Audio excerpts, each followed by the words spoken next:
বুখারী শরীফে, মুসলিম শরীফে এসেছে, রাসূল সাল্লাল্লাহু আলাইহি সাল্লাম বলেছেন যে লা ইয়াজনু ইনদাল্লাহি জানাহা বাউদাহ।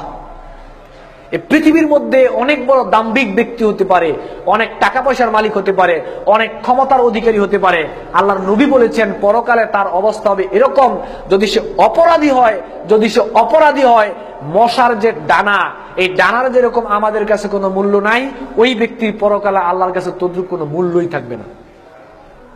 যাকে দেখলে এখন আমরা স্যার বলি, বস বলি, দেখতে দাঁড়িয়ে যাই, অনেকে সবাই সারেন্ডার করি, জনগণ আলাদা হয়ে যায়। মশার ডানারও যে ওরকম কোনো মূল্য নাই, পরকালে আল্লাহর কাছে তার তেরূপ কোনো মূল্য থাকবে না। বুখারী মুসলিমে এসেছে, আল্লাহ রাসূল বলেছেন ইউতা বিআনআমি আহলি দুনিয়া মিন ইয়াউমাল ইউতা বিআনআমি আহলি দুনিয়া মিন আহলিন নার ইয়াউমাল কিয়ামা। এই দুনিয়ার সবচেয়ে সুখী যে মানুষ, দুনিয়ার মধ্যে সবচেয়ে সুখী যেই মানুষ, তাকে আনা হবে ফায়ুসবাগু ফিন নারি সাবগাতান, জাহান্নামে একটা সুবানি দেওয়া হবে।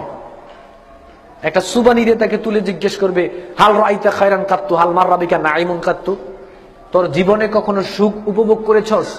তোর জীবনে কোনোদিন সুখী মানুষ দেখেছস? অথচ সে ছিল ওই সবচেয়ে সেরা সুখী মানুষ ছিল সে। তাকে জাহান্নামে একটা সুবানি দিয়ে জিজ্ঞেস করবে তুই কখনো সুখ উপভোগ করেছিস?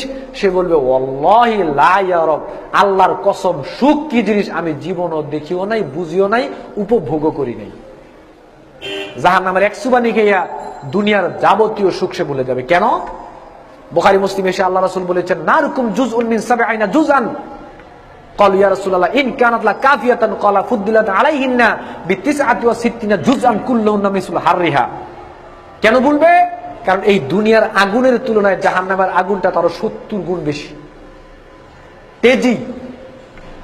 সেই আগুনের মধ্যে তাকে একটা সুবানি দেওয়ার পরে দুনিয়াতে এত আরাম, এত আয়েশ, এত সুখ, সমস্ত কিছু সে ভুলে যাবে। মুসলিম শরীফে এসেছে যে কুন্না মা রাসূলিল্লাহ সাল্লাল্লাহু আলাইহি সাল্লাম ইয সুমিয়া ওয়াজবাতান, যে সাহাবীরা বলল আমরা আল্লাহ রাসূলের কাছে ছিলাম, হঠাৎ একটা বিকট আওয়াজ হলো। আল্লাহ রাসূল জিজ্ঞেস করলেন আতাদরুনা মা হাযা, তোমরা কি জানো এটা কিসের আওয়াজ হয়েছে?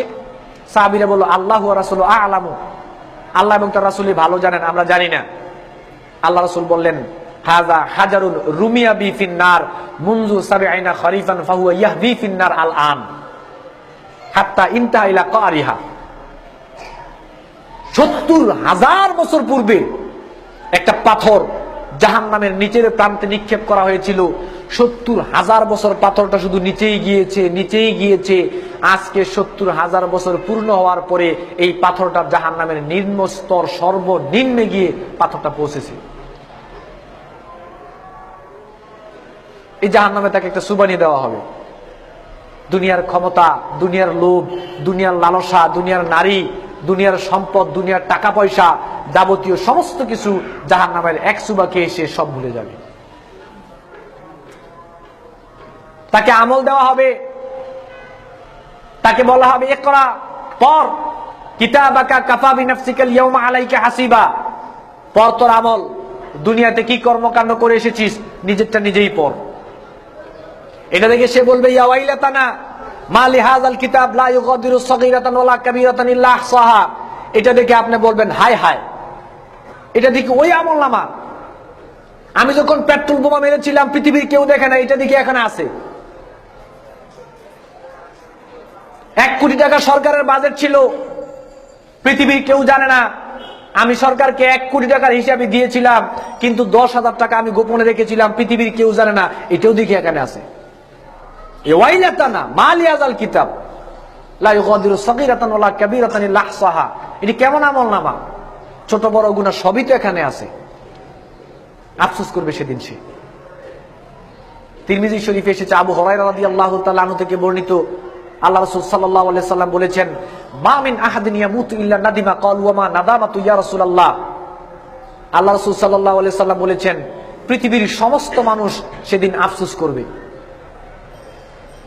ক্বালু ইন কানা মুহসিনান নাদিমা আন লা ইয়াকুনা ইজদাদা ওয়া ইন কানা মুসিয়ান নাদিমা আন লা ইয়াকুনা নাযা। সাহাবীরা জিজ্ঞেস করলো ইয়া রাসূলুল্লাহ, যারা এই দুনিয়ার জীবনে ভালো কাজ করবে তারা সেদিন আফসোস করবে কেন? আল্লাহ রাসূল বললেন তারা সেদিন আফসোস করবে এই কারণে সে কেন আরো বেশি ভালো কাজ করতে পারলো না, এর জন্য সে আফসোস করবে। আর যারা দুনিয়ার জীবনে ভালো কাজ করে নাই, যাদের কর্মকাণ্ড খারাপ ছিল, তারা সেদিন বলবে আহা কেনই বা আমি ভালো কাজ করলাম না, কেনই বা আমি পেট্রোল বোমাটা মারলাম, কেনই বা জনগণের টাকা নষ্ট করলাম, কেনই বা সালাত আদায় করলাম না, কেনই বা জানা করলাম, কেনই বা মানুষের উপর জুলুম করলাম, কেনই বা আমি রাসূলের তরিকায় চললাম না, কেনই বা রাসূলের ইত্তেবা করলাম না। এরকম ভাবে সেদিন সে আফসোস করবে, কিন্তু সেই আফসোসের কোনো উপকারে আসবে না।